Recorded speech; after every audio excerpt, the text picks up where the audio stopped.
Mismong si House Speaker Martin Romualdez ang kumausap kina Laila De Lima at Chel Jokno para maging bahagi ng House Prosecution Panel sa impeachment trial ng pangalawang Pangulo.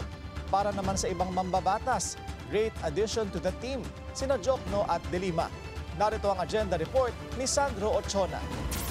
Kapwa tinanggap na ni Mamamayang Liberal Party List First Nominee Laila De Lima at Akbayan Party List First Nominee Chel Jokno ang alok para maging bahagi ng House Prosecution Panel na uusig kay Vice President Sara Duterte. I got a call from Speaker Romualdez and he told me about it. First, he congratulated me and then he said that they would be delighted or it would be good for the prosecution team if I join them.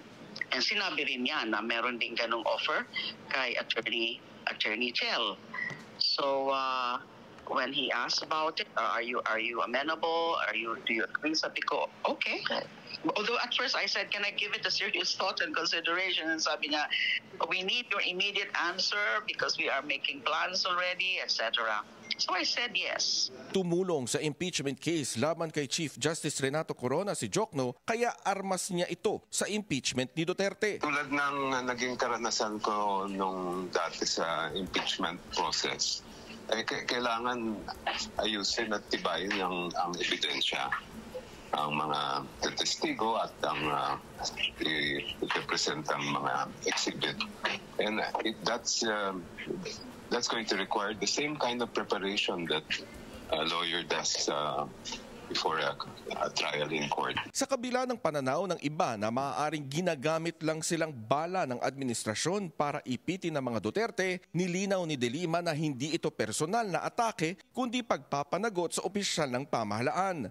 This is not about politics. This is not about personalities.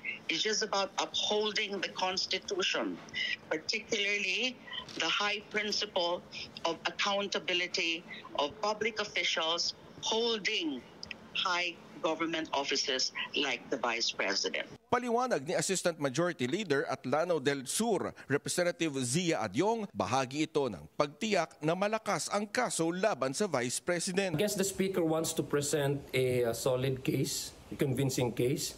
And not only that, he wants also to bring in experts to discuss about the subject matter, experts with credibility and integrity. And the addition of Congresswoman-elect Jokno and Congresswoman-elect De Lima is a great addition to the prosecution team. Nauna nang sinabi ni De Lima na nais niyang maging bahagi ng oposisyon sa Kamara. Gayon din si Jokno na inilatag kung ano ang magiging mukha ng oposisyon sa 20th Congress.